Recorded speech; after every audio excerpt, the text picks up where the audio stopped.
Supreme কোর্টে আবার একটা বড় ধাক্কা খেলো ভারতীয় জনতা পার্টি। সুপ্রিম কোর্ট বারবার ধাক্কা দিচ্ছে ভারতীয় জনতা পার্টিকে বিভিন্ন ইস্যুতে। তাই এবার সুপ্রিম কোর্টের বিরুদ্ধেই কিন্তু কোমর বেঁধে নামতে চলেছে ভারতীয় জনতা পার্টির সমস্ত নেতৃত্ব। এটা একটা ন্যারেটিভ তৈরি করার চেষ্টা করা হচ্ছে যে সুপ্রিম কোর্ট দেশের মানুষের যা মত তার বিরুদ্ধ মত পোষণ করছে। এরকম একটা ন্যারেটিভ তৈরির চেষ্টা শুরু হয়েছে ইতিমধ্যেই কিন্তু বিভিন্ন টেলিভিশন চ্যানেলে। আমরা সেদিকে যাব না, কিন্তু সুপ্রিম কোর্ট কেন এরকম একটা বিরাশি শিক্ষার থাপ্পড় দিল বিজেপির গালে, আর কোন বিষয় নিয়ে দিল, সে কথাই আলোচনা করব আজকের এক্স ফ্যাক্টরে।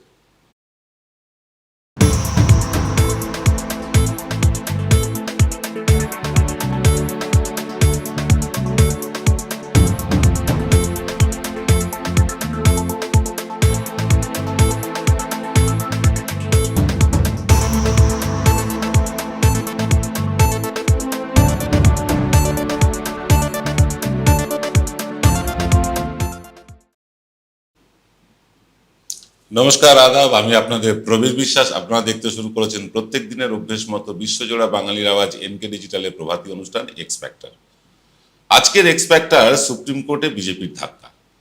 কেন ধাক্কা খেলো আপনারা দেখেছেন, আমাদের চ্যানেলেই আমরা দেখিয়েছি যে চণ্ডীগড় মেয়র নির্বাচন নিয়ে যে গন্ডগোলটা হয়েছিল, সে গন্ডগোলের খবর আপনারা জানেন। কি হয়েছিল একটু ছোট করে বলি।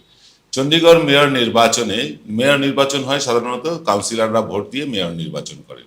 এই কাউন্সিলর ভোট যে ব্যালটে দেওয়া হয়েছিল, যিনি প্রিসাইডিং অফিসার ছিলেন তিনি সেই ব্যালটগুলোকে নিজের হাতে নষ্ট করেছেন অন ক্যামেরা।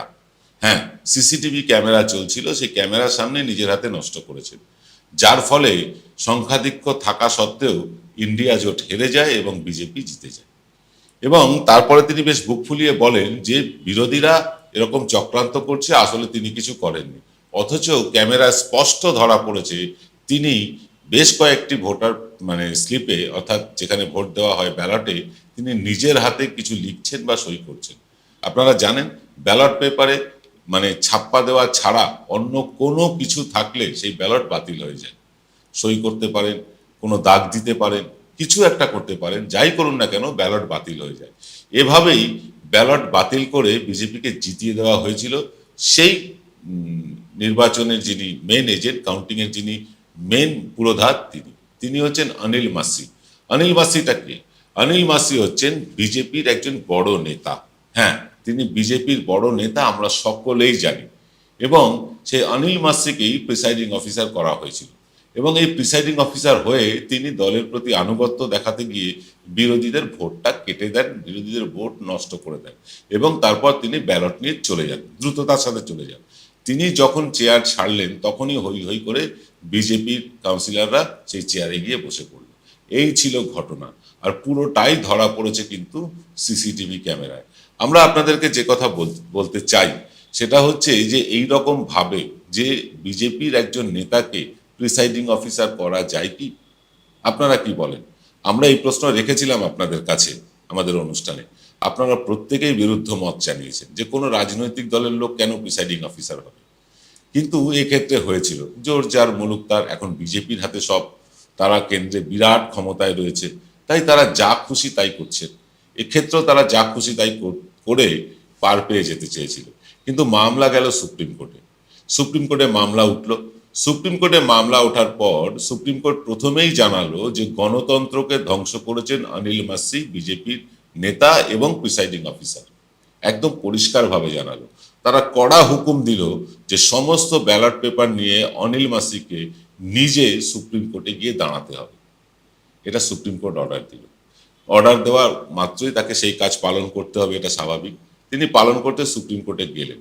গতকাল মামলাটি উঠল, আজ শুনানি আছে। আজ মামলার একটা শুনানি আছে, সেই শুনানি কি হবে আমরা আপনাদেরকে জানাবো।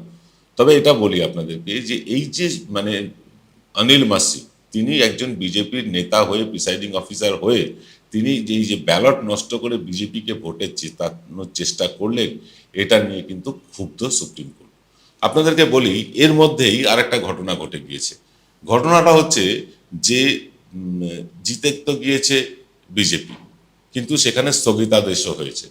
এর মধ্যে সুপ্রিম কোর্টে মামলাটি ওঠার মুহূর্তে আম আদমি পার্টির 3জন কাউন্সিলর তারা বিজেপিতে জয়েন করলেন।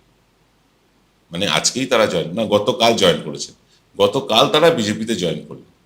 এবং বিজেপিতে জয়েন করার ফলে বিজেপি এমনি মেয়র পদে তাদের নিজেদের লোক বসাতে পারবে।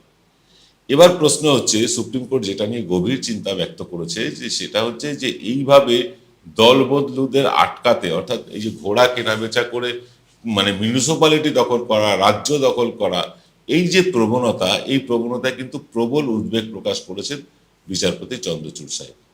তিনি কিন্তু পরিষ্কারভাবে এটা বলছেন যে এই রকম অনৈতিকভাবে যারা মানুষের একটা দলের ভোটে জিতে এসে আরেকটা দলে জয়েন করে, তাদের ব্যক্তিগত চারিত্রিক বৈশিষ্ট্য কি আছে না আছে সেটা নিয়ে আমরা বলতে চাই না, কিন্তু উদ্বেগ দেখাচ্ছেন কিন্তু চন্দ্রচূড় সাহেব। এখান থেকে আশার আলো দেখছেন ভারতবাসী।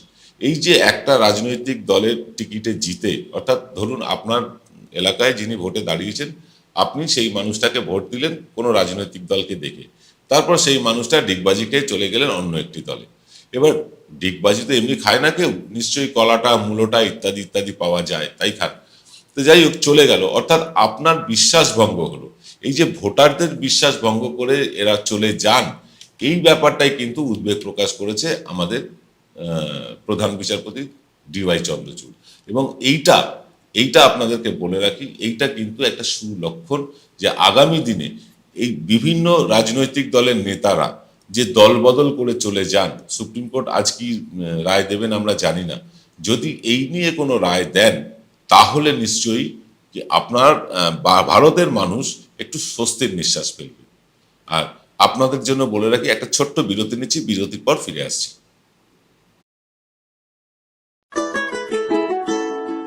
সেরাই যখন হাতের কাছে, অন্যটা কেনই বা কিনি।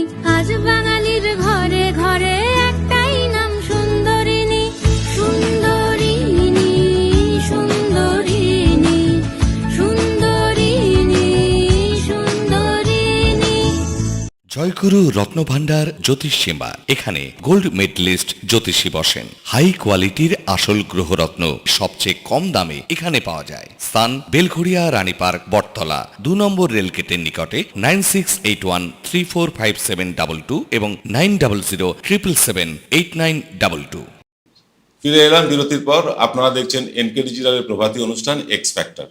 আজকের এক্স ফ্যাক্টর হচ্ছে 82 শিক্ষার থাপ্পড় বিজেপির গালে। বিজেপির বিভিন্ন ইস্যুতে কিন্তু কেন্দ্রীয় যে আমাদের আদালত আছেন সুপ্রিম কোর্ট, তারা কিন্তু বারবার পদক্ষেপ নিচ্ছেন, বারবার একটা চেতাবনী বা একটা হুঁশিয়ারি দিচ্ছেন। বিজেপি কিন্তু কোনো কিছুই শুনছে না। এই যে প্রধান বিচারপতি তিনি বলেছিলেন যে নির্বাচন কমিশনার নিয়োগের ক্ষেত্রে 3জন মানুষের হস্তক্ষেপ থাকা জরুরি, একজন প্রধানমন্ত্রী, একজন বিরোধী দলনেতা এবং সুপ্রিম কোর্টের বিচারপতি। এটা ঠিক তো ছিলই, সাধারণ মানুষ দুহাত তুলে সমর্থনও জানিয়েছিলেন। বিজেপির সংখ্যা বেশি, তাই তারা আইনটাই বদলে দিলেন, সেখান থেকে বাদ দিয়ে দিলেন সুপ্রিম কোর্টের প্রধান বিচারপতিকে। এখন নির্বাচন কমিশনার কে নিয়োগ করবেন? প্রধানমন্ত্রী, তার দলের আরেকজন, আর একজন বিরোধী দলের নেতা, অর্থাৎ বিজেপির 2জন আর বিরোধী দলের একজন। ফলে বিজেপি যাকে চাইবে তিনি নির্বাচন কমিশনার হবেন, এটাই স্বাভাবিক। এই রকম একটা স্বৈরাচারী ব্যবস্থা চলছে সারা দেশে, আর এই স্বৈরাচারী ব্যবস্থাকে ভাঙতে কিন্তু উদ্যত হয়েছে সুপ্রিম কোর্ট, এবং সুপ্রিম কোর্টের কাজও তাই। সুপ্রিম কোর্ট সরকারকে সঠিক পথে চালাবে, এটাই তো প্রত্যাশিত। সেই জন্য সুপ্রিম কোর্ট এই চণ্ডীগড়ের মেয়র নির্বাচন নিয়ে কিন্তু সক্রিয় হয়েছে। তারা বলছেন যে সমস্ত ব্যালট পেপার নিয়ে আসুন, আমরা দেখব। যদি দেখা যায় ব্যালট পেপারে কোনো রকম ট্যাম্পারিং করা হয়েছে, কোনো রকম স্ক্র্যাচ করা হয়েছে, দাগ দেওয়া হয়েছে বা সই করা হয়েছে, তাহলে যিনি করেছেন সে অনিল মাসি, তার একটা চূড়ান্ত শাস্তি হতে পারে। এবং আমরা দাবি করছি যে এই চূড়ান্ত শাস্তি শুধু নয়, এটা দৃষ্টান্তমূলক শাস্তি দিতে হবে এই ধরনের মানুষকে যারা মানুষের ভোট নিয়ে হেলাফেলা করে। তাহলে যদি কানে জল ঢোকে ভারতীয় জনতা পার্টির, তাহলে যদি কানে জল ঢোকে নির্বাচন কমিশনের। আমরা অনুষ্ঠান আজকে আর দীর্ঘায়িত করব না, রাত্রে আমরা আসছি। পশ্চিমবাংলায় কি রাষ্ট্রপতি শাসনের মতো পরিস্থিতি তৈরি হয়েছে? এরকম একটা কিন্তু হাওয়া ওঠানো হচ্ছে বিভিন্ন মিডিয়া চ্যানেল থেকে। সেই নিয়েই একটা পর্যালোচনা করব রাতের থার্ড আই অনুষ্ঠানে। আজ এই পর্যন্ত, সকলে ভালো থাকবেন, নমস্কার।